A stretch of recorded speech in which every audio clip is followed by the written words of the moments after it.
Comment je tire profit de ces algorithmes pour mon propre usage. On découvre que des machines en réseau peuvent être peut-être sur certains points cognitifs plus intelligentes que nous. Une terreur des êtres humains que nous sommes. La clé, c'est le temps qu'on s'accorde pour créer des systèmes qui sont robustes, dignes de confiance et au profit de la société dans laquelle nous vivons. Je pense qu'il faut les surarmer.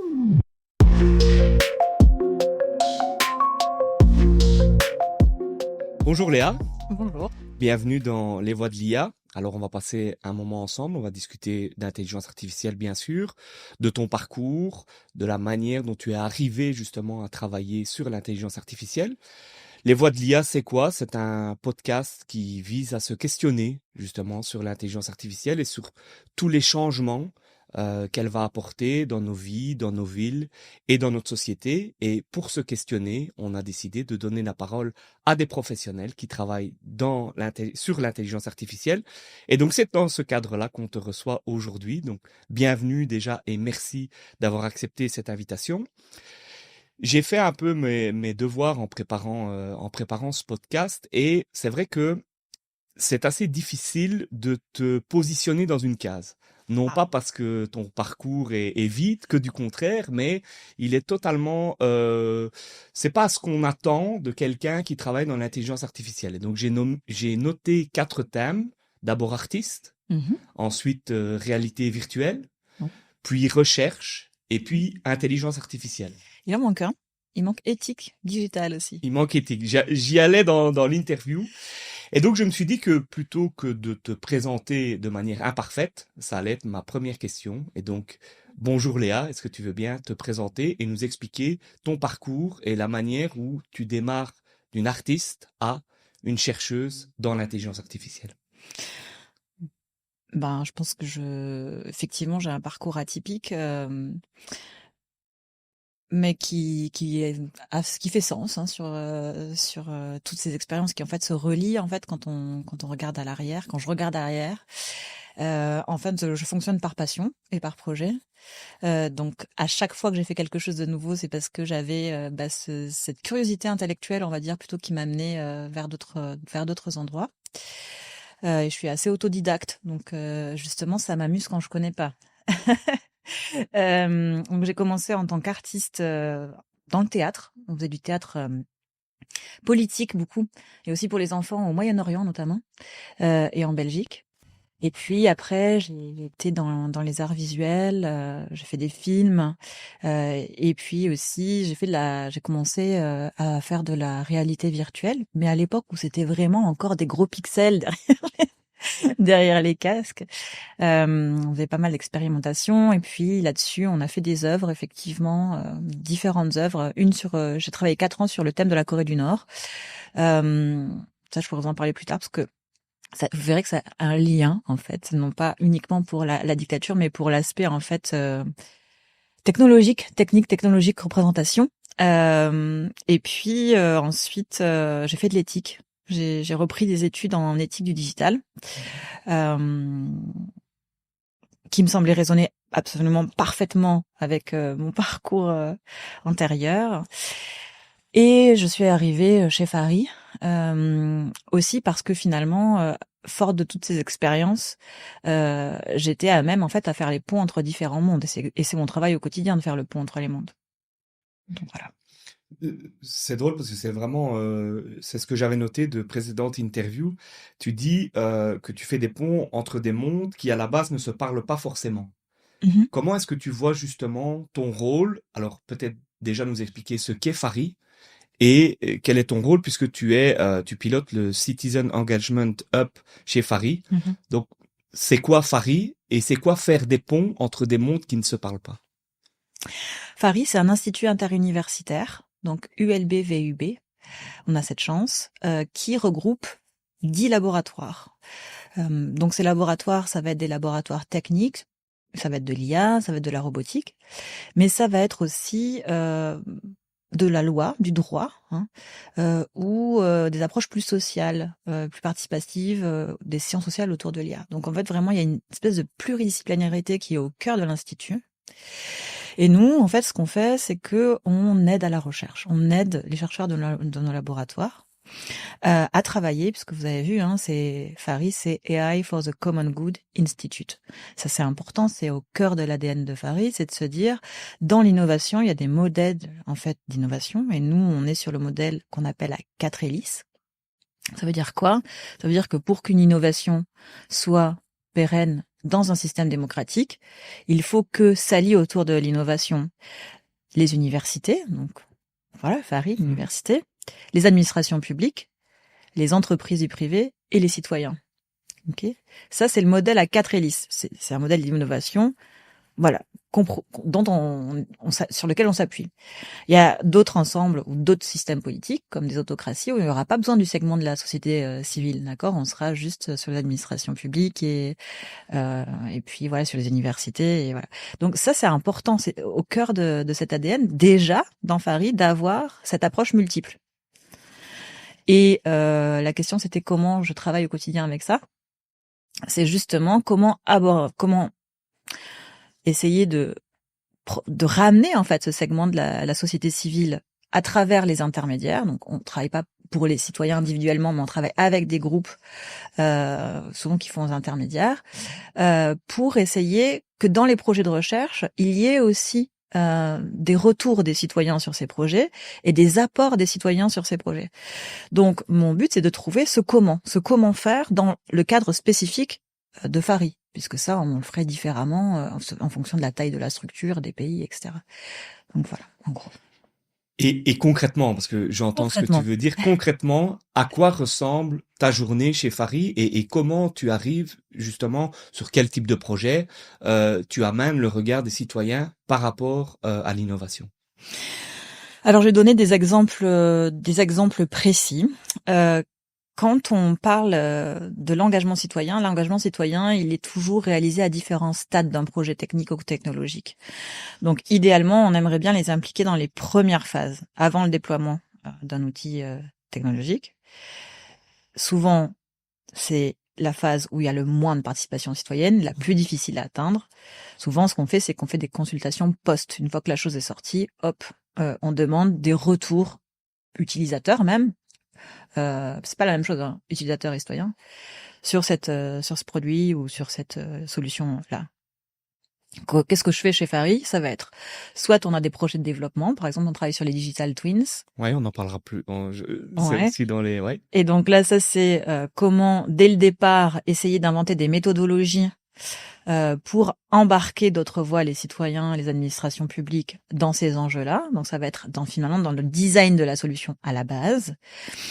Ou notre projet qu'on est en train de faire, par exemple, s'appelle Algolith. C'est un projet européen qui travaille sur la transparence algorithmique. Donc, ça veut dire faire prendre conscience aux médiateurs du numérique, d'accord, de c'est quoi la transparence algorithmique. Ça veut dire quand est-ce qu'on l'utilise.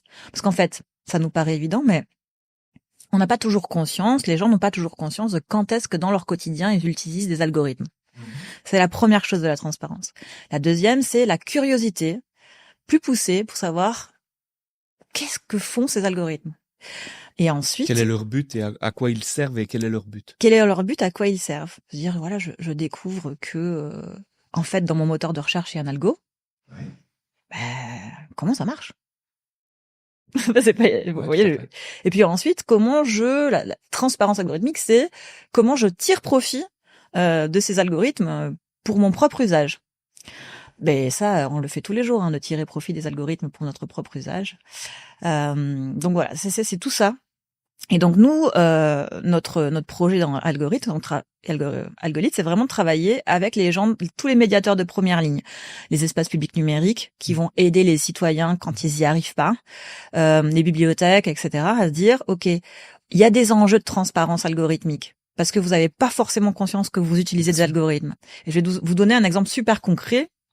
Et très simple. Par exemple, dans un des EPN, des espaces publics numériques dans lesquels on est allé, on nous disait, mais souvent on nous pose des questions et on sait pas comment répondre. C'est des nouvelles questions. Et par exemple, on a une vieille dame qui est venue nous voir en disant que sur les réseaux sociaux, elle avait de plus en plus de demandes d'hommes qu'elle connaissait pas pour discuter avec elle. On est dans la transparence algorithmique, typiquement. Et donc, on doit outiller les médiateurs à répondre à ces questions. Et comment ils font? Ils doivent comprendre qu'on est dans un problème de transparence déjà. Et après, expliquer à cette personne, avec des mots qu'elle comprend, elle, quels sont les enjeux derrière cette question de tiens, c'est bizarre sur les réseaux, pourquoi j'ai 75 ans, pourquoi il y a plein de gens qui essayent de m'envoyer des messages. Vous voyez, c'est tout ce raisonnement-là. Et du coup, je rebondis sur ce que tu as dit. Tu dis, il faut qu'on tire profit des algorithmes. Mais est-ce que c'est justement pas le contraire? Est-ce que c'est pas les algorithmes qui tirent profit de nous? Ben, évidemment, mais C'est de la base quelque part, c'est la base de la création de l'algorithme. C'est peut-être nous pousser vers quelque chose ou pas du tout. non, mais on s'en sert de ces outils.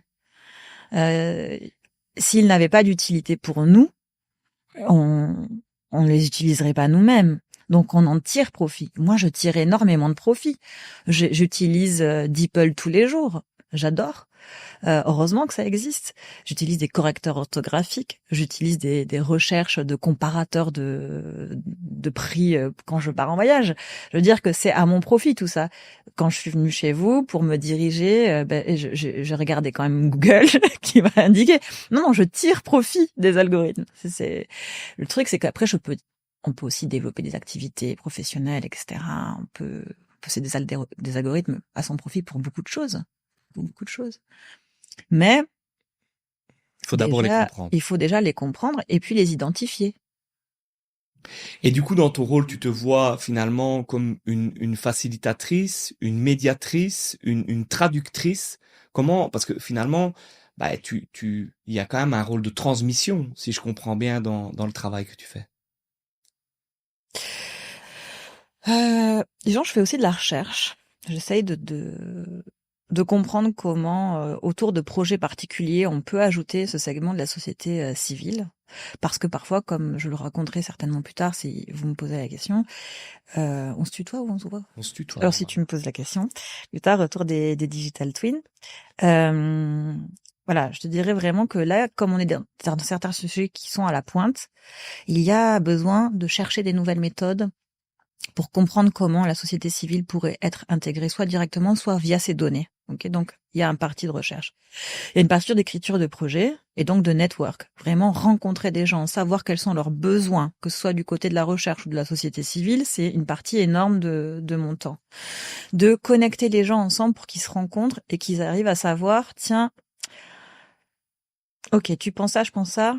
Comment ça apporte à la recherche? On en revient sur cette logique de pont. Connecter des gens qui, de base, sont dans des silos où ils ne se rencontrent pas. Et qui ont besoin de se parler. Parce qu'en fait, les chercheurs, c'est difficile d'être chercheur. Vraiment. C'est énormément de travail. Et donc, ils peuvent pas, c'est pas des super-héros. Ils peuvent pas avoir toutes les capes.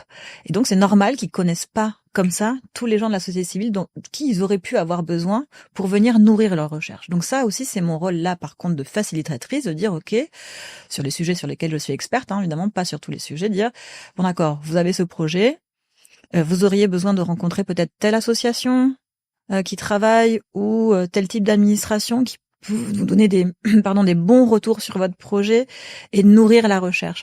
Et ça, cette espèce de carnet d'adresses et puis cette aide en fait vraiment à la facilitation, à la rencontre, ça prendrait trop de temps aux chercheurs et surtout quand on est chercheur individuel, on va pas aller toquer à la porte des administrations et dire « Bonjour, je fais de la recherche, j'aimerais bien… » Non, ça serait pas possible. Ils ont pas le temps et puis ça marcherait pas. Pareil avec la société civile. Donc, c'est vraiment à cet endroit-là qu'on essaye aussi d'intervenir pour faciliter leur recherche. Alors, je vais revenir plus sur ton parcours. À quel moment, en fait, tu rencontres l'intelligence artificielle ou à quel moment tu te rends compte que l'intelligence artificielle est dans ta vie? Est-ce que tu as un moment spécifique en disant là, j'ai un déclic par rapport à l'intelligence artificielle? Je prends mon exemple. Moi, j'ai le déclic fatalement un peu comme tout le monde où la première fois où je me suis retrouvé sur ChatGPT et puis ça m'a intéressé. Et en fait, je me suis rendu compte que ça faisait déjà pas mal de temps dans d'autres systèmes que j'étais entouré d'intelligence artificielle. Est-ce que toi, tu as un moment où tu te dis, OK, parce que en fait, t'as changé, tu l'as expliqué plusieurs fois de vie et tu te dis là je vais dans cette je décide d'apprendre puisque tu as cette soif d'apprendre sur l'intelligence artificielle et de me consacrer à ça. En fait, ça a commencé quand j'ai repris des études d'éthique du numérique à l'université, à l'ULB. Et j'ai eu la chance, mais énorme, vraiment, de faire un stage d'1 an au comité d'éthique pilote du numérique français. Donc, c'est-à-dire à Paris, qui est vraiment maintenant un des premiers comités d'éthique dédiés au numérique en Europe. Et évidemment, en pouvant assister à toutes les réunions plénières, etc., les enjeux de l'IA étaient à chaque session et développés d'une façon brillante et puis avec des vrais problèmes. Alors ça va passer de des deadbots. À l'époque, ils parlaient aussi de ces deadbots. Qu'est-ce que ça allait faire? Donc de ces compagnies qui proposaient à leurs clients de parler avec les personnes qui étaient mortes. En prenant leur data, et en faisant un robot qui est capable, avec l'intelligence artificielle donc, de parler comme parlait le défunt, avec des phrases qui lui ressemblent et à cette interaction. Et donc, le comité d'éthique se posait la question, est-ce éthique Ouais, tout à fait. d'avoir des deadbots? On avait aussi des questions avec les voitures autonomes, par exemple. Avec les questions d'éthique avec les voitures autonomes, c'est tout un champ. On pourrait parler 2 jours juste de ça. Et puis il y avait aussi d'autres sujets, notamment l'IA.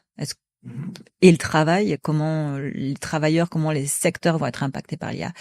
Donc vraiment, finalement, même si j'avais au début ce goût en disant ça va vraiment être passionnant, intéressant, en faisant 1 an de stage au comité pilote d'éthique du numérique T'en as pris français, plein la tête. j'en ai pris plein les yeux. Et est-ce que ton regard sur l'IA a changé par rapport à justement cette année de stage et ses prémices? On est en quelle année en fait d'ailleurs? Question par rapport à... Ce stage, je sais pas, je pense que je l'ai fait maintenant il y a 5-6 ans, j'imagine. Il venait de se constituer, donc voilà. Il faut que je me rappelle, c'était avant le confinement, certainement. Avant le confinement, oui. Avant Covid ou après Covid, ça va devenir... C'est le moment charnière où on a tous oublié ce qui s'est passé pendant 2 ans. Et donc, Évidemment, ça a changé. Je crois pas tellement, à vrai dire. Je crois pas tellement, parce que on est tellement dans le bain que la stupéfaction et la surprise restent vraiment la norme. Donc comment ça a changé? C'est parce que j'apprends et j'ai la chance de découvrir des projets de chercheurs. T'es encore surprise aujourd'hui, malgré que tu travailles au quotidien, Ok. Oui. Je suis tout le temps surprise, ouais. Moi aussi, mais moi j'y travaille pas. Non, mais je veux dire, voilà, moi je suis un utilisateur quotidien, mais encore hier, j'ai fait un truc avec l'IA, je me dis, c'est hallucinant. Mais je me dis peut-être que toi, en tant que chercheuse, t'en sais certainement beaucoup plus que le commun des mortels, je veux dire, et donc tu pourrais être moins surprise en disant oui, ça, ok, ça je le sais, mais encore aujourd'hui, t'arrives à être scotché, si je peux me permettre, par ce que l'IA est capable de faire. Mais parce que c'est foisonnant ce qui se passe.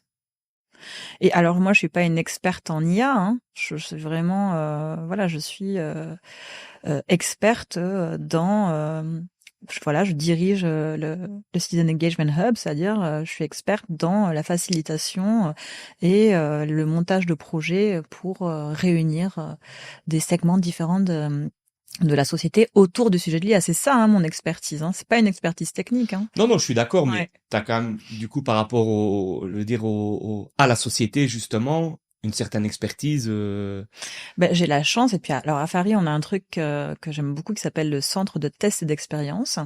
Donc c'est vraiment un endroit où on présente 14 démos, dont il y en a au moins 8 en IA, qui vont montrer ces différents champs de l'IA. Et chaque fois, c'est relié à un labo qui a développé une recherche. Et donc, c'est super parce qu'on peut avoir en face de soi une démonstration où on comprend, tiens, c'est tel type d'IA, elle marche comme ça, voilà ce qu'on peut faire, voilà ce que ça va pouvoir donner dans les domaines du droit, dans les domaines de la protection animale, etc. Donc, avec des trucs très concrets. Ou dans, par exemple, aussi, on a beaucoup d'usages pour la grille électrique, en fait, vraiment pour économiser de l'énergie, etc. L'IA est redoutablement forte pour ça, et tant mieux. Hein, ça va vraiment nous porter bénéfice. Donc, en fait, la chance qu'on a chez Fari, c'est d'être entouré de chercheurs qui, chaque fois, développent des sujets autour ou sur l'IA qui qui nous apprennent énormément. Donc en fait, effectivement, on est, je crois, d'autant plus surpris tous les jours que de découvrir ce qu'ils sont en train de penser, de développer. Donc en fait, je crois que la surprise est exponentielle en fait chez Marie. Et tu dis en fait après, tu as les rencontres avec les citoyens. Comment ils réagissent? Alors, j'aime pas catégoriser les citoyens comme si c'était une seule entité, mais allez, par exemple, tu dis que tu as eu des contacts avec des seniors. Comment est-ce qu'ils réagissent par rapport à l'IA? Ils sont bluffés, ils sont apeurés, ils sont réfractaires. Comment tu vois les choses justement de quand tu fais les ponts? J'imagine que les ponts ne sont pas toujours faciles à créer. C'est pas difficile dans la mesure où il y a une grande curiosité par rapport à Ok. l'IA. Et moi, que les gens soient pas d'accord, ça me pose pas de problème. Donc c'est la base de mon métier. C'est-à-dire le fait que les gens aient des positions différentes, qu'ils aient des ressentis différents, c'est absolument normal. Tout à fait. Et c'est sain. C'est vraiment important que tout ça remonte et s'exprime, et que d'ailleurs les outils soient faits pour les différents types d'âge, de catégories qui composent notre monde, quoi. Donc c'est pas difficile dans ce sens-là, parce que en fait moi je suis pas ni avocate Non, non. ni donc voilà, T'es pas commercial de l'IA. non plus. Mais effectivement les réactions face à l'IA sont disons des gens qui sont comme nous tous, hein, qui sont voilà citoyens, qui ont un boulot qui n'est pas dans l'IA, qui s'en servent parfois, etc. ou pas. Il y a vraiment effectivement une stupeur et une méfiance assez profonde, mais qui se justifie aussi dans le sens où, par exemple, pour les seniors, c'est un changement de monde, hein, que le digital en général, ce qui dépasse l'IA. Soit il y en a qui arrivent à en tirer profit, parce que dans les seniors, il y en a plein qui en tirent profit, WhatsApp Easy, ou enfin voilà, là j'ai cité une marque, mais enfin on sait très très bien qu'il n'y a pas que cette marque-là pour passer des appels. Moi, par exemple, je ne l'utilise pas. Ou qui vont utiliser d'autres applications pour quand on est malentendant, pour se repérer. Donc voilà. Mais c'est pas de ça dont on parle tout le temps en premier. C'est aussi je crois que ce qui perturbe le plus, c'est le lien à l'humain. Et alors là, j'ai envie de dire un truc, c'est qu'en fait, l'IA, c'est une claque narcissique. Ouais, on est d'accord. Voilà, on a eu. C'est un miroir violent. C'est violentissime, et Bien donc sûr. c'est normal qu'on soit secoué comme dans un shaker, quoi. On a eu la première blessure en fait narcissique, je dirais. On a découvert que la Terre n'était pas au centre de l'univers. Tout à fait. Aïe aïe aïe aïe aïe. Déjà première blessure, nous ne sommes pas au centre.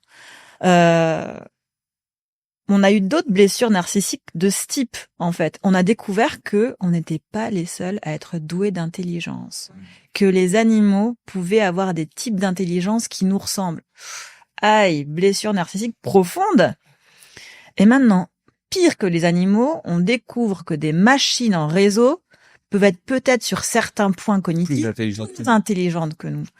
Comment voulez-vous que ça provoque pas une terreur des êtres humains que nous sommes? C'est logique. Et au niveau citoyen, il y a aussi les enfants. Et ça, on va dire, c'est le papa qui te pose la question, le papa d'Olivia et Sophia. Comment on doit réagir, à ton avis? Alors, on n'a pas la vérité exacte, mais comment on doit réagir par rapport à l'intelligence artificielle et les enfants? Moi, je suis de ceux, et comme ça, je donne mon avis, que ça va être une fracture encore plus grande que Internet, avec les enfants qui seront capables d'utiliser l'IA de manière quotidienne et réfléchie, pas juste et elle est là aussi la difficulté, et les enfants qui ne seront pas du tout formés à comprendre l'intelligence artificielle. Qu'est-ce que tu penses par rapport à ça, justement, au niveau citoyenneté, par rapport à ces enfants? Et moi, j'ai une fille de 6 ans et de 12 ans. Quels doivent être leurs rapports à l'intelligence artificielle? ton avis, hein, c'est pas une vérité absolue, mais Mais ton avis par rapport à ça. j'ai aussi une fille de 6 ans et c'est des questions que je me pose, vraiment. Je pense qu'il faut les surarmer. Vraiment, il faut qu'ils comprennent profondément. Et alors, il faut aussi les protéger énormément. Il faut les protéger puisque, évidemment, notamment sur les réseaux sociaux, etc., il y a vraiment le débat qui est très fortement mis en avant aujourd'hui. Et il faut comprendre qu'on peut pas dire oui, mais bon, avec un petit peu d'éducation. Non, les enfants qui regardent les réseaux sociaux ou autres outils ont en face d'eux une force de frappe de recherche, de moyens de communication, de publicité qui les dépasse amplement, qui dépasse d'ailleurs chacun d'entre nous individuellement. Donc voilà, il y a vraiment une prise de conscience collective de sociale, hein, super importante à dire, tiens, comment protéger nos enfants des dérives? Ça va être aussi, moi, en tant que parent, je me pose la question des deepfakes. Je me dis, bon, est-ce que, comment on fait déjà pour que j'apprenne à ma fille très tôt des mots de passe, des codes, pour lui demander des vérifications à l'avenir si je reçois des vidéos de rançon, etc. Moi, j'en suis là, hein. Je suis déjà en train de penser à l'éduquer. Ah oui, à ce point-là. Ah bien sûr, à dire ok, si un jour ça arrive, qu'est-ce qu'on s'est dit, qu'est-ce que tu peux me répéter pour que, etc. Ah, il faut s'y préparer. Il y a pas que ça, hein. Il y a aussi l'esprit critique. Ça c'est la qualité. D'ailleurs, ça a été pointé par l'OCDE. Hein. Ça va être les futures compétences les plus nécessaires et les plus recherchées. Je crois que l'esprit critique était la 3e. Pour leur dire ok. Voilà le système technique, comment il fonctionne. Tu comprends. Et donc, tu peux être à même de déceler les intérêts qui sont derrière. Et donc, du coup, transparence algorithmique, d'en tirer ton profit. D'utiliser ces outils On en à revient ton profit. au profit de la Exactement. transparence algorithmique. Mais ça, c'est fondamental. Hein. Si on comprend pas comment ça fonctionne, bah alors on n'a aucune prise possible. Et puis toutes les dérives sont, de toute façon, l'innocence et l'ignorance sont les meilleurs clients du prix, etc. Donc en fait, il faut juste qu'on éduque nos enfants et il faut vraiment éduquer intensément nos enfants à utiliser ces outils, à les développer. Là aussi, on a des filles, hein. Donc moi j'essaye aussi de lui dire que c'est des milieux passionnants, que la science c'est passionnant et que voilà, il faut s'y intéresser, qu'on peut aussi développer des choses passionnantes avec ces technologies. Mais il faut y aller, quoi. Là, au niveau de l'éducation, il faut pas être fainéant. Faut y aller fort. Et qui dit éducation, donc moi je suis à fond sur le rôle de parent, mais aussi sur le rôle de l'école. Est-ce que tu n'as pas peur? Moi, c'est un peu ma crainte quand je vois le nombre d'années qu'il a fallu à l'école pour admettre que les recherches Internet, ça peut remplacer à certains moments des bibliothèques, et puis qu'à un moment donné, ne pas avoir d'ordinateur, ça pose problème. Est-ce que quand on voit la vitesse avec laquelle avance l'IA, est-ce que l'école est prête à ingurgiter cette nouvelle donnée? Moi, je pense que l'école n'a pas à être prête à ingurgiter quoi que ce soit. L'école n'est pas une poule, ni un foie gras, hein, donc c'est pas ça la question.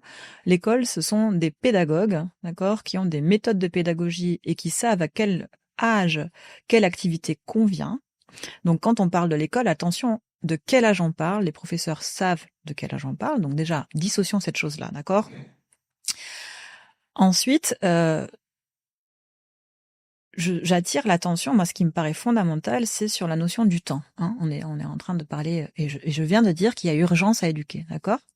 Mais je vais revenir un peu sur mes pas en disant que c'est pas parce qu'il y a urgence à éduquer, à réfléchir et à savoir ce qui est dans l'intérêt des enfants, qu'il faut courir vers les injonctions en général.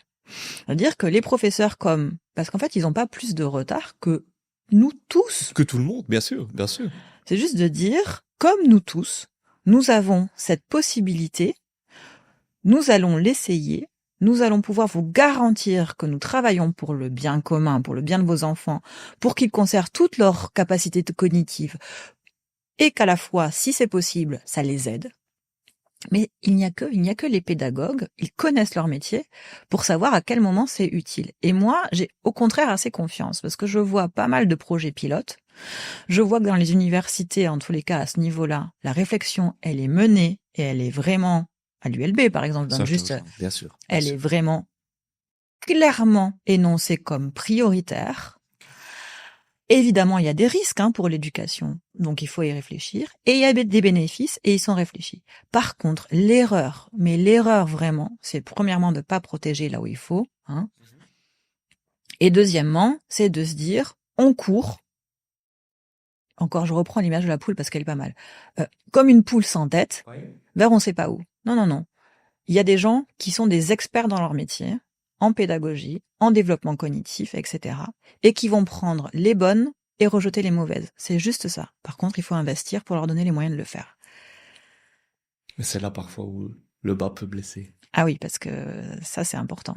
Là, on est vraiment dans des enjeux où il faut qu'il y ait des moyens développés pour rendre des expérimentations possibles, des consultations avec les équipes pédagogiques possibles, avec des psychologues, etc. Voilà. C'est pas mon milieu, je ne suis pas prof, mais je sais que ce sont des experts. Ok. On va revenir un peu sur Fary. J'ai lu, c'est de dire que Fary travaille sur ce qu'on appelle une intelligence artificielle d'intérêt général ou des intelligences artificielles d'intérêt général. Est-ce que tu peux nous expliquer un peu qu'est-ce qui se cache derrière ce thème, on va dire agréable de intelligence artificielle d'intérêt général? C'est quoi une intelligence artificielle d'intérêt général? Je ne sais pas. Non, c'est une question ouverte et c'est important qu'elle reste active. Okay. Ce qu'on fait chez Fary, je pense que la question vraiment, c'est comment on arrive à une intelligence artificielle d'intérêt général. Okay. Parce que le quoi, qu'est-ce que c'est ? Justement, c'est les projets de recherche, les chercheurs, les administrations, etc., qui sont en train de développer des projets concrets, en fait. Mais la chose essentielle pour que cela arrive, c'est qu'on ait des garde-fous pour garantir que ce soit une IA pour l'intérêt général. La transparence algorithmique, ce que je vous disais tout à l'heure, est nécessaire et primordiale. Je vais vous donner par exemple un exemple. En France, ils ont fait un observatoire des algorithmes publics. Donc, c'est une plateforme super intéressante où ils ont compilé les algorithmes publics et ils les ont audités. Et donc, on voit... Excuse-moi, je te coupe 2 minutes. Qu'est-ce que tu appelles un algorithme public? Eh ben voilà. Ouais. Alors ça, on entre dans le vif du sujet, ok? On est dans c'est quoi, donc découverte. Quand est-ce que j'utilise transparence algorithmique, on en revient. Quand est-ce que les pouvoirs publics utilisent les algorithmes? La plateforme va vous le dire. Il va y avoir pour l'évaluation des... j'ai que le terme en anglais, mais c'est des allocations familiales, par exemple, des droits. Là, il y a des algorithmes là-dessus pour les contrôles, par exemple, ou pour les attributions. Il va y avoir aussi des algorithmes qui vont être utilisés dans des secteurs comme la pêche, calcul des quotas de pêche. Il va y avoir des algorithmes qui vont être utilisés pour les impôts, pour les logements, pour l'attribution des logements, etc. Donc en fait, justement, j'invite à aller visiter cette plateforme parce que la première chose à faire, c'est de savoir où sont utilisés les algorithmes dans l'administration publique. Il y a le pendant en Belgique ou ils n'ont fait que ce que tu parlais de France? C'est vraiment un site français. Je sais qu'aux Pays-Bas, ils ont aussi vraiment quelque chose d'assez transparent au niveau des ils ont cette espèce, par exemple, de catalogue, en fait, où on voit où les administrations publiques ont déclaré les algorithmes qu'elles utilisent. Mais attention, c'est pas parce qu'elles ont déclaré qu'elles utilisent des algorithmes qu'on sait pour autant auditer ces algorithmes. L'enjeu, il est là. Et c'est là où Fary vient se positionner. C'est dire, la recherche doit travailler à assurer que premièrement, on comprend les algorithmes utilisés et que on peut assurer des systèmes fiables, robustes et dignes de confiance, souverains. Okay. C'est là en fait, c'est ce comment-là. Bien sûr. Et du coup, comment c'est là où Fary se positionne. Mais comment il se positionne par rapport à ça? Donc vraiment, après l'institut est un jeune institut, il a 5 ans. On va voir aussi comment il va évoluer cet institut. Ça, il faut jamais prendre les choses pour acquises. Mais en tout cas, Comment? C'est en réfléchissant. Fari fait des grandes conférences aussi où on invite des chercheurs internationaux chaque année à réfléchir des sujets. Cette année, c'était Agentic AI. Donc, quelles vont être les répercussions? Comment se pensent les Agentic AI au niveau international? Comment se positionnent les administrations publiques, etc. par rapport à ça? Mais on a eu aussi des sessions, des conférences Fari qui étaient plus vraiment sur les enjeux de administration publique, les procurements, comment on fait, comment ça se fait, comment tout ça peut être pensé et développé. Mais après, le truc, ça va être des partenariats. Fari va, par exemple, faire des partenariats avec l'administration publique en disant, l'administration va venir vers nous en disant, voilà, nous, on a besoin de faire un test pour tel système d'IA. Est-ce que vous pouvez nous faire une preuve de concept pour qu'on voit si ça fonctionne chez nous? Et passant par Fari, ils vont savoir que, évidemment, c'est pas une solution privée et que donc on va essayer aussi d'avoir plus de transparence et ils ont derrière des laboratoires de recherche scientifique qui peut assurer la méthode utilisée, etc., la traçabilité des choses, la méthode, voilà. C'est ça. Donc, Fari en tant que tel, c'est à travers ses projets, on va dire, à travers les outils qu'elle donne et à travers sa puissance de recherche qu'elle va aider en fait à développer des solutions qui soient fiables, dignes de confiance, on va dire. Et éthique. On en revient sur sur l'éthique. ton point de vue. Voilà. Bon après l'éthique, il faut faire attention. C'est un mot à utiliser avec précaution. Un produit n'est pas éthique, ça n'existe pas. L'éthique, c'est avant tout, un questionnement. Hein. D'ailleurs, si on regarde, j'ai plus la définition exacte du mot éthique dans le dictionnaire de l'Académie française, mais c'est en lien avec les valeurs. Et ce n'est pas du tout, donc en fait, un produit, un algorithme ne peut pas être éthique. Un algorithme n'a pas rapport avec une valeur. Voilà. Donc l'éthique, c'est encore autre chose, mais c'est fondamental et aussi dans notre société ou chez Fari. Et ça, c'est pour ça que je dis que c'est actif. L'éthique, c'est se demander, et ça manque bien souvent, le sens qu'ont les choses. Okay. C'est pas le comment là, c'est le pourquoi. C'est le pourquoi. Ouais. C'est ça. Mm. Alors, on a beaucoup discuté de Fari, pardon. On va revenir plutôt à ton parcours. Ton parcours artistique, c'est quoi ta plus-value de chercheuse? Parce que on n'a pas toujours cette idée on voit un chercheur, c'est plutôt ou un geek ou c'est quelqu'un qui est plutôt ingénieur. Toi, tu arrives avec un parcours artistique. C'est quoi ta plus-value justement par rapport à d'autres chercheurs qui ont un parcours, on va dire, plus académique? Comment tu vois, comment t'arrives à rentrer dans ce monde et une nouvelle fois avec cette logique de pont, à mon sens, parce que vraiment, je trouve que il doit y avoir une plus-value énorme d'avoir justement des parcours et des personnes qui sont totalement éclectiques. Oui, effectivement, je pense que moi j'adore la recherche, j'adore aussi le courage et les productions des chercheurs et je suis ravie de pouvoir chercher moi-même. Mais en fait, la recherche, en vérité, c'est d'abord une curiosité. Et alors c'est vrai que parfois on est un peu sclérosé dans une discipline ou l'autre, mais c'est aussi important d'avoir des expertises et des méthodes. Moi, je prétends pas être experte ou être chercheuse non plus dans tous les domaines. Je suis une expérimentatrice. C'est vraiment ça la chose. C'est déjà une expertise. Voilà. Après, l'art, on est rarement chercheur en art, mais l'art, ce que ça permet finalement, c'est ce que moi ça m'a permis, c'est de m'essayer au faire, au test, à l'échec, à la découverte de l'autre. Ce sont des métiers aussi, l'art et la recherche ont des points en commun très forts, c'est qu'il y a une grande solitude de la recherche et de se dire qu'on est tout seul en train d'essayer de développer coûte que coûte un projet qui nous tient à cœur. Et puis il y a des réalisations, il y a des productions intellectuelles ou des productions artistiques. Donc en fait, entre les deux, il y a beaucoup de ponts que je vois, mais encore une fois, moi ça m'a apporté plein d'autres choses. Je pense que ça m'a apporté un pas de côté nécessaire. C'est-à-dire? Pas de côté, c'est que et ça, il faut vraiment dire que c'est important aussi de laisser du temps aux artistes, que le statut ça a vraiment permis, ça permet aux gens d'être créatifs. Quand on est artiste, je pense que la première gageure, c'est de être à côté pour regarder les choses avec un point de vue différent. Ok. Si on est dans la vague, on ne voit pas la vague, ok? Donc c'est juste parce que on est un peu au-dessus, un peu derrière ou un peu sur le rivage qu'on va voir la vague. Et donc moi, par exemple, dans mes projets, j'ai passé 4 ans d'études sur la Corée du Nord, comme je le disais tout à Ouais, tu l'as l'heure. dit au début. Ouais. Il y a déjà un moment de ça, hein. Et j'ai été enfermée 1 an. J'ai fait une espèce d'expérience où je me suis enfermée 1 an en ne lisant pratiquement que des choses sur la Corée du Nord. Parce que je me disais, ces gens-là sont à l'avance. Pourquoi? Parce que c'était ceux qui avaient l'internet le plus étanche au monde, encore plus que la Chine. Mhm. Je me disais, tiens, comment ils font pour avoir cet internet? Comment fait une société sans internet aujourd'hui?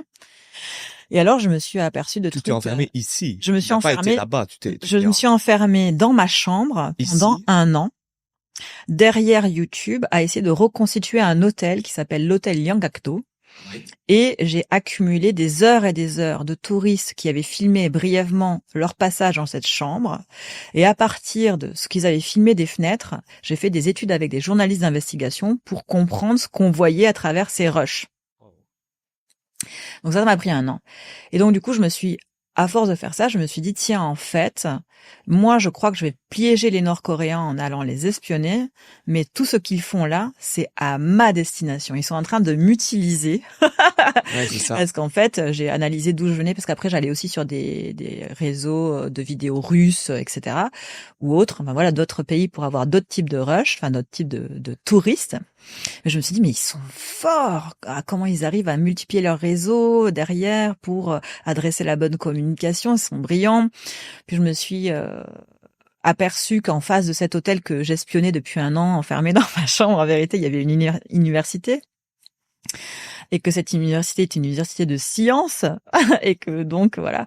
Et on sait, hein, la Corée du Nord, on sait aussi que même s'ils ont une image vintage, etc., on sait qu'ils ont aussi des ressources très claires. Ils sont très très forts d'ailleurs en ransomware, etc.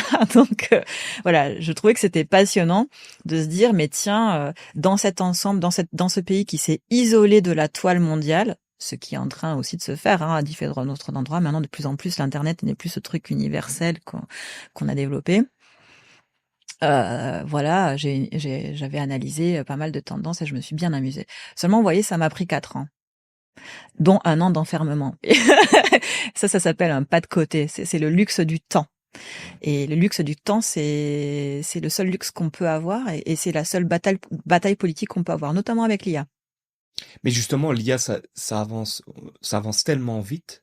Comment faire pour faire justement un pas de côté par rapport à tout ça sans être dépassé? Mais c'est pour ça que je crois beaucoup en la consultation citoyenne et à cette nécessité de se dire, en fait, c'est simple. Si on veut que l'IA soit au profit de la société, il faut que la société s'intéresse elle-même à comment elle peut se l'approprier et qu'elle définisse pourquoi elle veut l'utiliser. Ça prend du temps. Et alors? C'est quoi le problème de prendre du temps? Vous voyez, la question que vous m'avez posée tout à l'heure sur est-ce que les On profs se vont être tutoie, assez... hein, on Ah se oui, que tutoie. je suis française, c'est hyper dur pour moi. Chaque fois, je vois...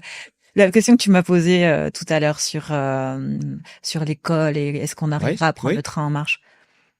Mais il faut arrêter de se poser la question, hein. Je veux dire, justement, il faut peut-être se dire, on a ça qui nous arrive. Comment on redevient maître de notre temps pour le rendre à notre profit. Il n'est pas question d'être technophile ou technophobe. C'est pas la question. La clé, c'est le temps. Le temps qu'on s'accorde pour créer des systèmes qui sont robustes, dignes de confiance et au profit de la société dans laquelle nous vivons. Je suis d'accord avec toi, mais j'y apporte, je me permets, Mais bien sûr. c'est de se dire, là, tu es déjà au fait.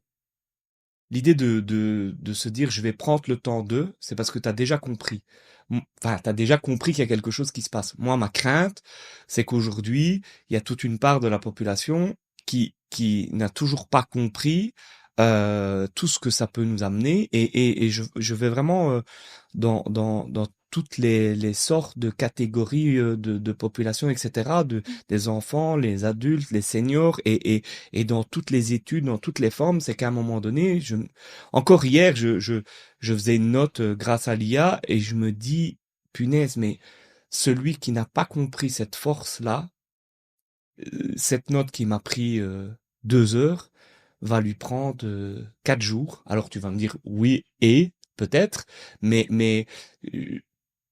ma crainte, c'est que ça renforce encore plus les inégalités entre ceux qui ont compris et qui peuvent se permettre de se dire, moi, je vais prendre le temps d'analyser, etc., parce que quelque part, je suis déjà au fait de cette avancée, et je vais prendre le temps pour mieux l'utiliser.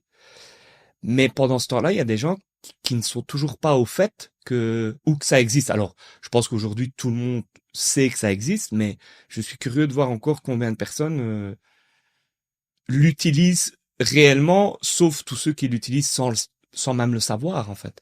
Et donc, moi, c'est plus ma crainte, c'est sur les inégalités. En me disant, moi, je vois mes enfants, en me disant, punaise, si eux ne sont pas, ceux qui ne seront pas, et en fait, je m'inquiète pas pour mes enfants, parce que moi, je suis dedans, et que donc, je sais que j'ai beaucoup de discussions avec eux, de regards critiques, de trucs, et je me dis, mais comment vont faire ces enfants qui ne seront pas au fait de tout ça?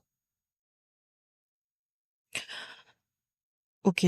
C'était pas dans l'interview, hein, Non, non, ça non, c'est, tu vois, mais en fait, je pense pas que ce soit antinomique, ok?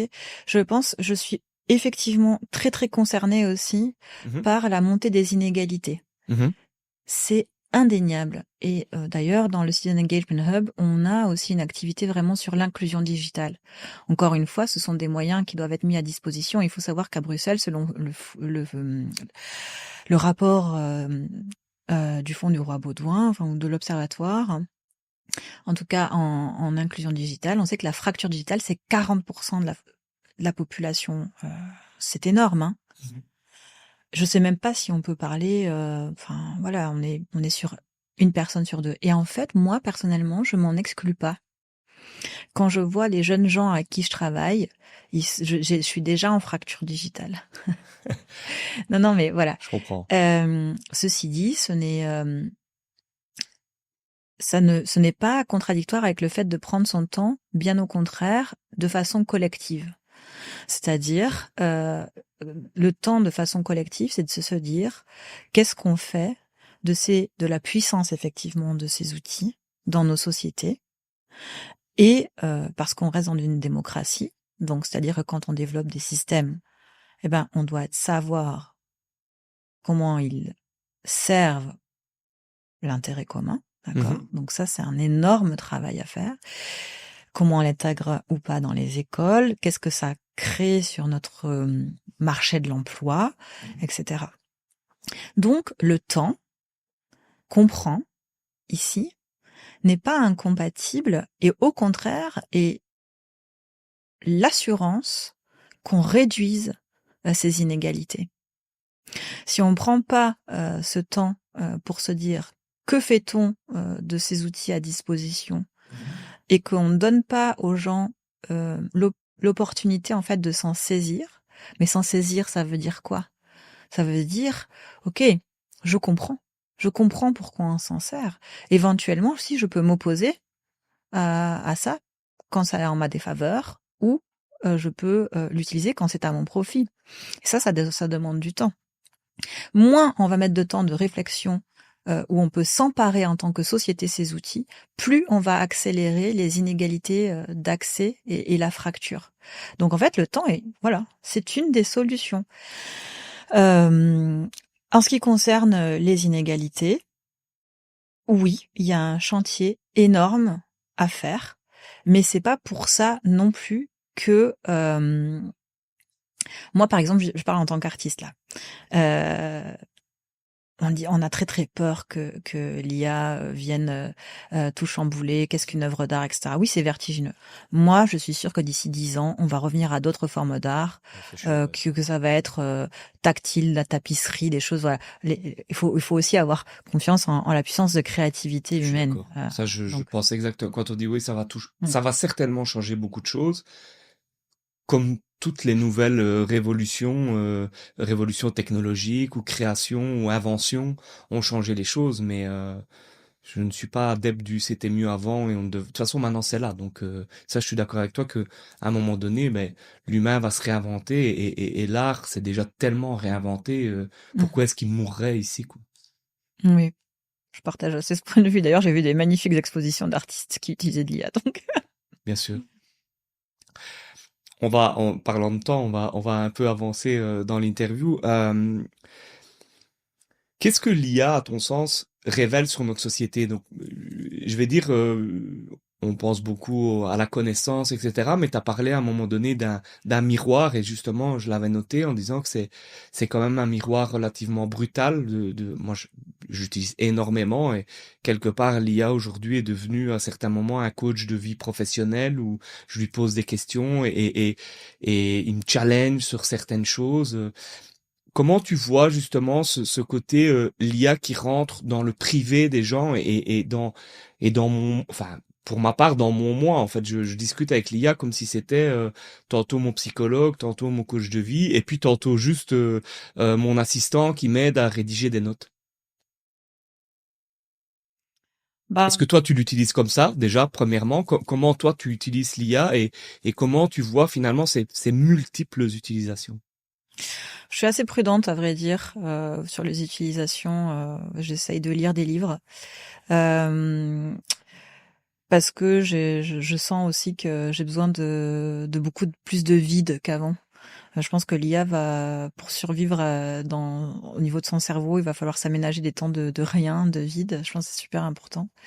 Après, on a un rapport culturel différent. Par exemple, quand on voit les Japonais se comportent vraiment très différemment avec la technologie. On voit déjà des mariages avec des espèces Ouais, bien sûr. d'avatars, etc. Mais je pense que c'est aussi culturel. Et je pense que ça ne les change pas, ça ne les constitue. Ça veut dire, on est tous humains de la même façon, et eux, ils ont moins cette peur avec la robotique, la machine, etc. Mais on n'est pas foncièrement différents. On va l'exprimer culturellement différemment, etc. On n'a pas les mêmes peurs, mais il y a une part, en tout cas, aussi qui est attribuée à notre pensée philosophique, qui dit, voilà, alors je pense, donc je suis. Donc là, je pense plus, alors je suis plus. Alors c'est un peu embêtant quand même. Là où les Japonais vont se dire, oui, alors ça va être plutôt la pensée de l'harmonie. Alors comment on va se mettre finalement cet autre que moi, que l'autre, voilà. Comment je me positionne par rapport à cet autre. Faut aussi pas négliger l'aspect dans lequel mindset dans lequel on a grandi en tant qu'occidentaux. Euh, Après, dans les usages privés, je me fais quand même du souci, dans le sens que moi, par exemple, je veux savoir si jamais je dis des choses si privées sur moi-même, où sont les données, combien de temps elles vont être gardées, est-ce qu'elles vont pouvoir être utilisées à mon insu. Moi, je me fais vraiment du souci là-dessus, sachant que on ne sait pas comment le monde va évoluer. Est-ce que finalement tout ça avant ça on avait des espions, on essayait d'avoir tout ça près de nous, mais là on l'a tout le temps dans la poche. Ouais, l'espion, Donc il est en là, fait, ouais, ouais, bien il sûr. faut qu'on soit quand même conscient que tout ça dépasse le présent. On revient sur le temps. C'est difficile de comprendre que ce qu'on est en train de partager de façon assez naïve, comme on dirait un avis, ça m'arrive. En fait, ce n'est pas moi. Parce que moi, le temps de l'oralité n'est pas le temps de la donnée. C'est ça le problème. Et nous, on est des êtres de langage naturel. Donc moi, je sais bien que ce qu'on se dit aujourd'hui, ça va être filmé, ok? Mais si on sortait et qu'on parlait, Oui, on discute pendant 1 heure, ça prend le temps de... Oui, tout à voilà. fait. Et je suis profondément faite en tant qu'humaine pour savoir que le statut de l'oralité de ma parole est éphémère. C'est ce côté éphémère. Et c'est la base de notre vie. Et là, on Oui, mais l'a est-ce que plus. l'humain n'a justement pas toujours essayé de laisser une trace quelque part? En écrivant, enfin, dès les premiers, il écrivait avec des silex, et puis on a aussi cette volonté, sans partir dans de la philosophie, de laisser une trace. Donc, quelque part, l'endroit a juste changé.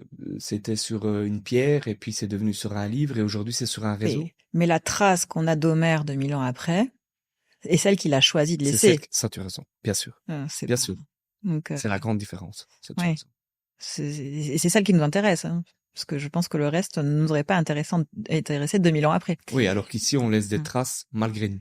Voilà. Et des traces, surtout, qui ne sont pas signifiantes par rapport à ce qu'on a dit. C'est-à-dire que c'est ça qui est très, très compliqué. On a de la chance en Belgique. On a des gens très brillants, notamment à l'université. On a Thomas Berns, qui est un philosophe de la technique, qui a vraiment conceptualisé en Belgique la gouvernementalité algorithmique et qui parle aussi de cette gouvernementalité à travers des signaux faibles, Le problème, c'est que nous, la donnée, ok, déjà c'est un peu abstrait, c'est quoi la donnée? Mais moi, si je fais une recherche sur Internet, ce qui va être retenu de moi va pas être ce que moi j'ai émis. Et donc ça, c'est très différent, parce qu'on va pas s'intéresser à moi en tant que personne parlante ou personne cherchante, ou personne écrivante, mais à une myriade de signaux faibles qui vont faire un profil surpartagé par des centaines de milliers de personnes. Et donc évidemment, là, il y a une espèce de fossé énorme qui fait que le statut même de la parole ou de l'énonciation des idées, qu'elles soient de l'ordre du coach, qu'elles soient de l'ordre de la pensée, de l'écriture, etc., finalement, leur statut et ce qui va être conservé en termes de données, ça, on ne sait pas. Tout à fait. Tu as raison. Donc tu t'en méfies quand même. Moi, je m'en méfie clairement tant que je ne sais pas dans quelle boîte ça va. Mais est-ce que tu penses qu'on saura un jour? Est-ce que tu penses qu'on saura finalement un jour et c'est aussi la question du contrôle, c'est qui contrôle l'IA et qu'est-ce qu'on en fait de toutes ces données? Et voilà, c'est vraiment la question. C'est exactement la question. Mais il y a un truc, c'est marrant parce que on parlait de trucs un peu plus personnels. Là. Tu parles de coach de vie et tout ça. Il y a un truc en psychologie qui marche du tonnerre. On écrit des choses sur un papier, on écrit tout ce qu'on a sur le cœur et on les brûle. C'est des rituels, c'est des choses qui arrivent. Et donc, drôle que comment on brûle les données? C'est vraiment donc le carnaval de Charleroi où on vient de le fêter il y a quelques jours. Tu mets toutes tes idées noires dans un corbeau et il brûle le corbeau. Donc c'est un peu aussi cette idée de dire tu mets tout ce que tu as sur le cœur et puis ça part en fumée et c'est du folklore, mais je veux dire c'est dans le folklore du carnaval. Mais c'est puissant le folklore. Ça nous traverse depuis longtemps, etc. Et donc la question que je veux poser, moi, parce que moi j'ai pas trop de réponse. La question que je veux poser, c'est juste donc, quand on me dit est-ce que tu te méfies, etc. C'est est-ce que je peux brûler, est-ce que je peux exorciser les pensées que je pose sur cet endroit ou pas? Donc c'est la seule question qu'il faut se poser, je crois. On va passer tout à fait à autre chose. Tu en as déjà un peu parlé. Digital Twins. Grand projet aussi mené chez Fari. Est-ce que tu peux nous expliquer c'est quoi Digital Twins, c'est quoi les objectifs et sur quoi vous travaillez là-dessus? Alors, les Digital Twins, ce sont des doubles digitaux. On parle même de UDT, Urban Digital Twin. Ce sont des répliques virtuelles de villes. Oui. D'accord. Alors, qu'est-ce que c'est qu'une réplique virtuelle de ville? C'est déjà tout un champ, parce que c'est très complexe, une ville. Donc, en fait, chez Fari, on va avoir des représentations de la mobilité. On va pouvoir, par exemple, voir sur une carte en temps réel comment les choses se déplacent dans la ville. Et ça va, c'est l'extension de la Smart City. C'est-à-dire, la Smart City, on met des capteurs dans la ville pour la mesurer. Et avec les Digital Twins, on va essayer de la monitorer à partir des mesures effectuées sur la Smart City, en gros. C'est le prolongement de la Smart City. Et donc, vous faites des tests? C'est ça l'idée? C'est qu'à un moment donné... Allez, je prends un exemple, je suis peut-être à côté, mais vous faites des tests de mobilité sur un changement de mobilité. Absolument. Grâce à. C'est l'objectif. Okay. L'objectif du Digital Twin, c'est de faire de la simulation, et c'est là que l'IA rentre en jeu. C'est une idée qui dit, on va prendre un ensemble de données qui sont en temps réel ou pas en temps réel. Et on va essayer de faire des simulations pour arriver à mieux conseiller les administrations publiques, le pouvoir décisionnaire, les politiques sur les conséquences de telle ou telle décision. Un domaine qui est le plus évident, c'est la résilience urbaine. On sait très bien que les températures vont changer, que le climat est en train de changer. Et donc, on peut se dire, pour résoudre, par exemple, un problème d'îlot de chaleur, on va se dire, OK, quels sont les choix qu'on va faire aujourd'hui, et on peut essayer de simuler, ce choix va donner ça À plusieurs années. dans 15 ans. C'est Ce ça. choix va donner ça dans 15 ans. Et donc, ça fait des boucles rétroactives où on va pouvoir se dire, alors si ça fait ça, j'ajuste, et alors refaire des simulations. La puissance du Digital Twin, c'est sa capacité, et donc ça c'est on est dans une technologie très jeune, hein, de sa capacité à générer de la simulation pour aider à la décision publique. Et c'est lié à une demande du public ou alors pour l'instant c'est vous qui proposez des thématiques? Alors, Fari a reçu des financements européens, hein, qui ont permis de s'équiper, parce que c'est de la puissance de calcul, c'est de la puissance de visualisation. On a aussi un nouveau fonds là qui va nous permettre d'avoir une bibliothèque de robotique, de robots. Donc voilà, c'est grâce à l'Europe que on a pu développer ce champ de recherche. Mais le digital twin, c'est quelque chose qui est un champ de recherche très très fort au niveau international. Les projets que je connais les plus à pointe sont au Japon, où ils ont modélisé des ensembles urbains vraiment très très grands avec un détail dans la data et dans ce qu'ils en font qui est très très poussé. Donc en fait, on est dans un champ de recherche, un champ industriel, hein, mondial. Mais grâce à l'Europe, Paris et Bruxelles a pu aussi acquérir les moyens de lancer de la recherche sur ces sujets. Ceci dit, il y a aussi un pôle d'excellence à Liège en Digital Twin. Ouais. Ça doit être passionnant, je trouve, de pouvoir faire des tests comme ça et de voir à plusieurs années comment finalement, c'est un peu l'effet papillon, quoi. C'est quelque chose qui change maintenant, qui va amener plein de changements dans 5 ans, dans 10 ans et dans 15 ans. Voilà, si tant est que du coup, ce sont des projets qui ont aussi leurs limites en disant que voilà, c'est pas des boules magiques, hein. On est dans des projets scientifiques. Bien sûr. Ouais. Alors, les voies de l'IA, c'est aussi un projet, on est soutenu par l'Europe et dans ce cadre-là, c'est un projet qui est lié à la jeunesse. Et donc, ce qu'on essaye aussi à chaque fois qu'on a un invité, c'est de demander à un des jeunes qui fréquente une maison de jeunes de te poser une question. Et donc, on va poser, on l'a laissé faire, il pose la question qu'il veut. Et d'ailleurs, je n'ai même pas vu la question, donc on va la découvrir ensemble. Elle est sur cet écran. La parole aux jeunes. Bonjour madame, ma question est la suivante. Pour vous, c'est quoi l'exemple le plus concret d'une IA qui aide vraiment les gens dans la rue? Je l'ai déjà dit, pour moi personnellement, c'est DeepL. C'est la traduction instantanée. Mais qu'est-ce qu'on a d'autre qui nous aide énormément? On a le GPS. Ça nous aide énormément au quotidien. C'est important que les gens comprennent en fait que justement ces logiciels de traduction de GPS, c'est déjà de l'intelligence. J'en discutais avec une personne plus âgée qui me disait moi je n'utilise jamais ça, et donc j'en discutais avec lui, je dis mais alors j'avais pas DeepL, mais sur le GPS je dis tu mets jamais ton GPS, tu ne te dis pas que le recalcul des chemins etc c'est déjà quelque part. Ah oui. Et on s'en sert, c'est très aidant quand même.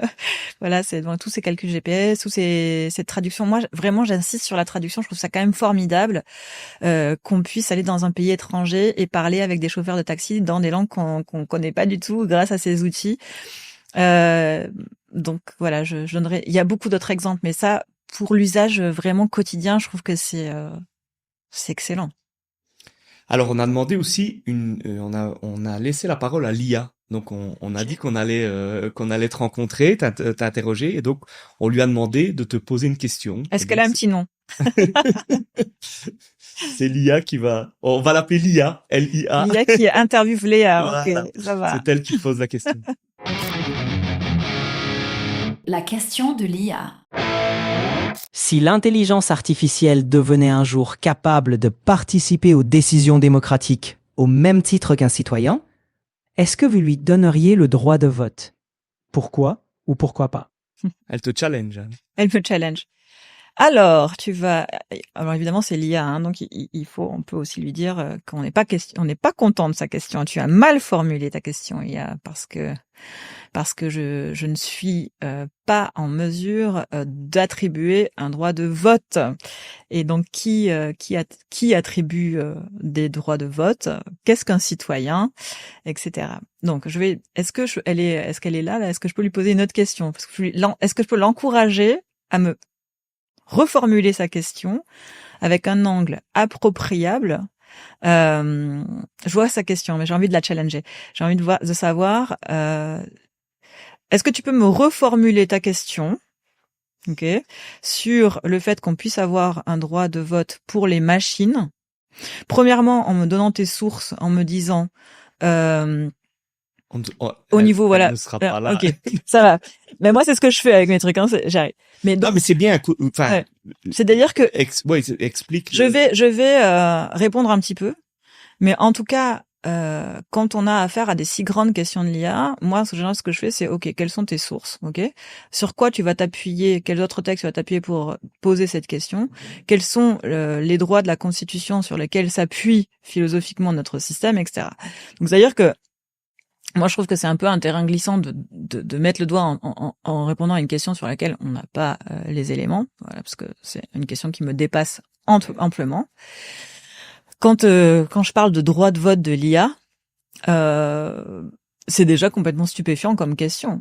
Moi, j'ai envie de dire, mais d'où te places-tu pour poser cette question ? D'où te places-tu pour poser cette question ? Mais alors, c'est rigolo parce que finalement, les femmes, elles ont eu leur droit de vote il y a pas si longtemps. Ok, elles faisaient partie de la société, mais quand même on leur donnait pas. Alors maintenant, est-ce qu'on pense que les IA sont tellement partie de la société qu'on va leur donner un droit de vote? Qu'est-ce que c'est qu'une IA en termes d'entité? Est-ce que c'est une entité pensante? C'est-à-dire, est-ce qu'elle sous-entend la singularité à travers sa question? D'où se fonde-t-elle dans ces données pour fonder cette singularité?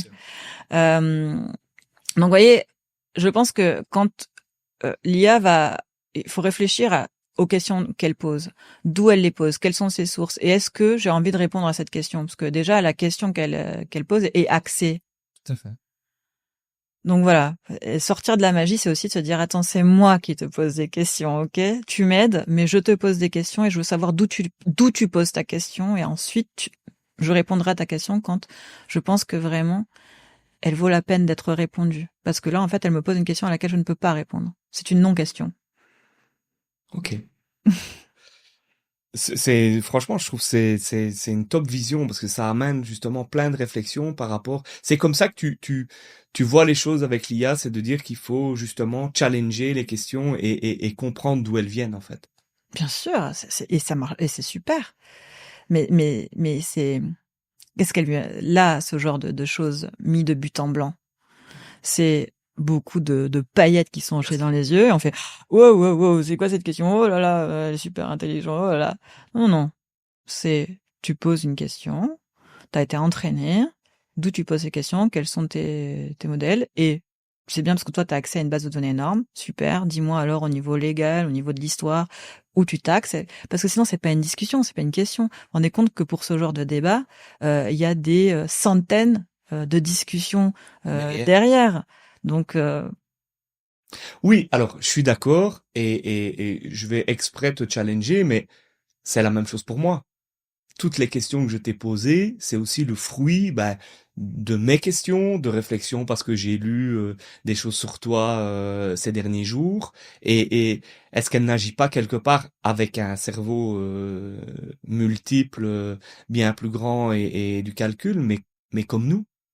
Finalement, toutes les questions que je t'ai posées, c'est le fruit de quelque chose. non, parce que les questions que tu m'as posées, déjà, on a eu des discussions avant. On a eu du temps ensemble. J'ai également eu le temps de savoir ce que vous faisiez. Et tu m'as posé des questions sur lesquelles tu pensais que je pouvais répondre Bien sûr. et qui avaient un intérêt pour toi. Ici, une question est adressée par une machine qui donc ne peut pas présupposer que je puisse y répondre et qui n'a pas intérêt pour elle. Donc en fait, on n'est pas du tout dans la même chose ici. Donc non, c'est pas la même chose. Très intéressant. Ok. Alors maintenant, on va te challenger autrement, c'est-à-dire qu'il y a une séquence en fait où on va te demander IA ou pas IA, et donc je vais te montrer Oula, 4 œuvres d'art, et tu devras nous dire si l'œuvre a été réalisée avec de l'IA ou sans IA. Alors voilà, c'est un petit jeu, il y a pas de, enfin si, il y a des mauvaises réponses, mais on en rigolera ensuite. IA ou pas IA? Première image, c'est le flamingone. Alors, IA ou pas IA? Et c'est qui l'artiste? Ah, ça, je te laisse. Oui, parce qu'une œuvre d'art sans artiste, voilà quoi. Moi, je dirais IA. Mais bon, Alors, c'est pas de l'IA. ok. Cette photo intitulée Flamingo n'a trompé tout le monde. Elle a remporté la 3e place d'un concours d'images générées par IA, organisé par le site 1839 Awards, avant que le photographe Miles Astray ne révèle qu'il s'agissait d'une vraie photo prise sur une plage des Caraïbes. Le photographe voulait démontrer que la frontière entre le réel et le généré devient presque indétectable. Résultat, le cliché a déclenché un débat mondial sur les critères de jugement des concours photos à l'ère de l'intelligence artificielle. Trop bien. On trouvait que la démarche était quand même Ouais, relativement osée de se ouais, dire c'est finalement la démarche contraire tout à fait. dont on a C'est ce qu'on disait tout à l'heure, tout à hein. fait. Ouais. C'est de se Écoute, dire que ouais, c'est de réinventer un ouais, art qui fait qu'on va tromper les gens en ouais, disant c'est un concours d'IA et en fait c'est pas de l'IA. ouais. Alors deuxième photo, la chaise. IA ou pas IA? Ben, ça pourrait être généré par l'IA, mais ça pourrait aussi être fait par un artiste. Ça dépend de l'époque, etc. Moi, je dirais. Après, en plus, je suis loin. Je n'arrive pas à voir s'il y a des défauts sur l'image. Il faudrait que je regarde de très près. Mais bon, allez, on va dire IA. Pas IA, Pas de IA. nouveau. Allez. C'est une image surréaliste presque trop bizarre pour exister. Pourtant, cette chaise existe bel et bien. Ce n'est pas une création générée par l'IA, mais une sculpture de l'artiste espagnol Jaime Pitarch. Né à Barcelone en 1963, Pitarch est un sculpteur qui détourne les objets du quotidien, guitare, table, chaise, lampe, pour leur faire perdre leur fonction et révéler leur fragilité. Dans cette œuvre, la chaise semble littéralement se consumer de l'intérieur. Les copeaux de bois amoncelés sur l'assise proviennent de ses propres pieds, comme si elle s'auto-dévorait. J'ai quand même envie de faire un petit commentaire ici, hein. Là, on n'est pas face à une œuvre, on est face à la représentation d'une œuvre. C'est vrai. Ok. Tu as raison. C'est l'artiste. C'est l'artiste qui parle. Troisième image.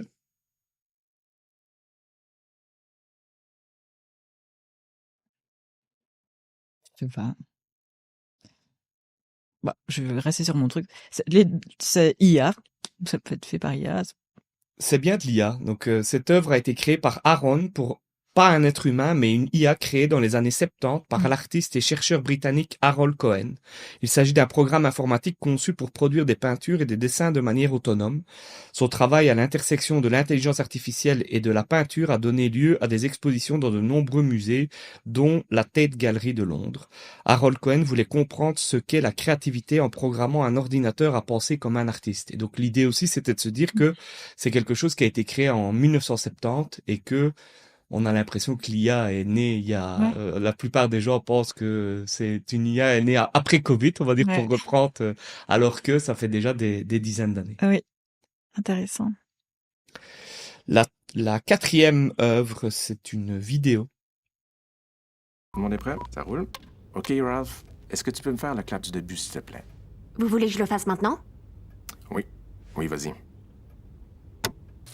Mais bon, c'est pas si terrible. Ça fait vraiment mal que quand je respire ou je bouge, quoi. Oh là! Aïe! Ah bah oui, ça fait mal. Mais bon, on va couper ça au montage, hein? Oh, c'est parti.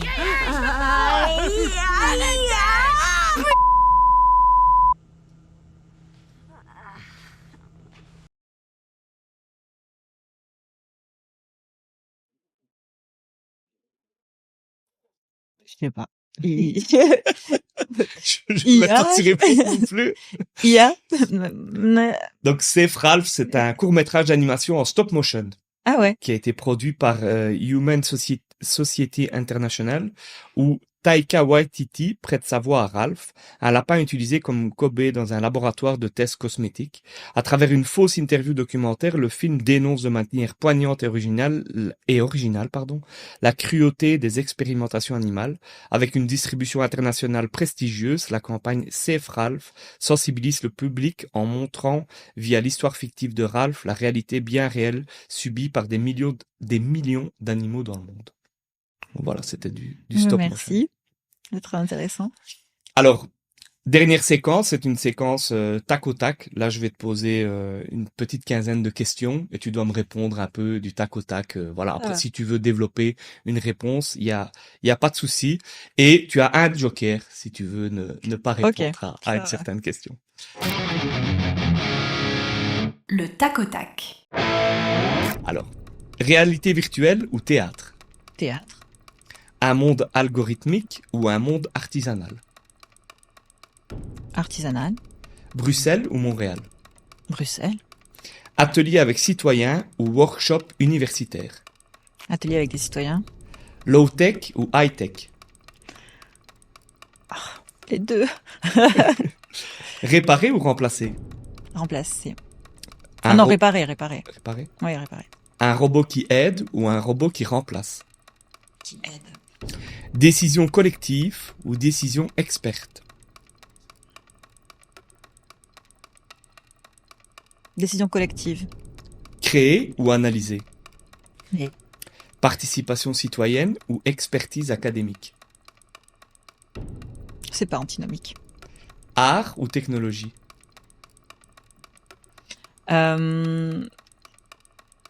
C'est pas antinomique. Intelligence artificielle ou intelligence collective? Tu ne peux plus me redire Ouais. c'est pas antinomique. Intelligence collective. Données ouvertes ou données protégées? Ah, bonne question. J'adore l'open data, donc là je vais dire Données ouvertes. données ouvertes. Ouais. Humain augmenté ou humain accompagné? Humain accompagné. Un monde avec ou un monde sans IA?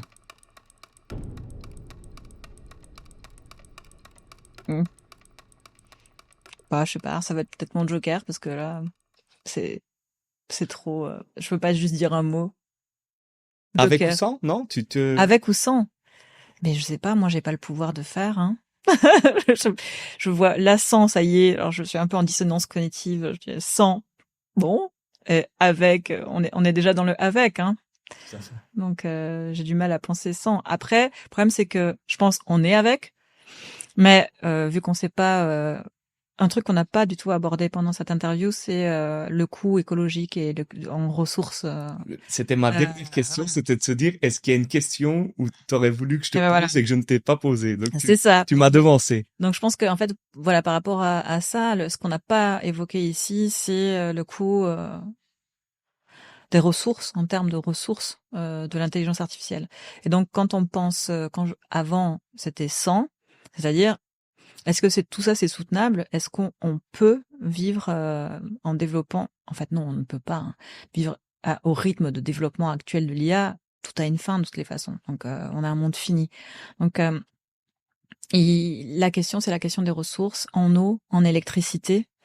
Il y a énormément de choses qui sont d'études scientifiques, mais aussi de documentaires qui sortent sur les data centers, où ils sont implantés, combien ils consomment, etc., etc. Donc moi, l'enjeu, il est vraiment matériel. Hein. Il est autant sur les ressources énergétiques que sur les ressources minérales qui sont indispensables pour développer l'IA. Et ça, je pense que c'est vraiment un angle mort. Et alors, un truc que j'ai appris que je trouve intéressant aussi pour la consommation électrique, pour l'instant, on s'appuie sur des études à 10 ans. Donc en fait, on ne sait pas exactement combien ça consomme, on a une idée de combien ça consommerait, combien ça consommera. Donc voilà, il faut vraiment comprendre que le cloud n'est pas et tous les mots qu'on utilise quand on reprend l'IA ou quand on parle de l'IA, ce n'est pas intangible, c'est tout à fait tangible et matériel. Léa, merci. Avec Merci plaisir. beaucoup pour ce moment, pour cette réflexion. Vous pouvez nous suivre sur les différents réseaux, que ce soit Spotify, YouTube, Instagram. Merci à DiversiClick de nous soutenir dans le cadre de ce projet et au Fonds européen. Merci Léa pour ce moment, vraiment c'était très très enrichissant Oui, et merci j'espère beaucoup. que Oui, il est c'est un très bon moment. aussi agréable pour toi que pour moi. Vraiment. Voilà. Merci à tous et à bientôt pour les Voix de l'IA.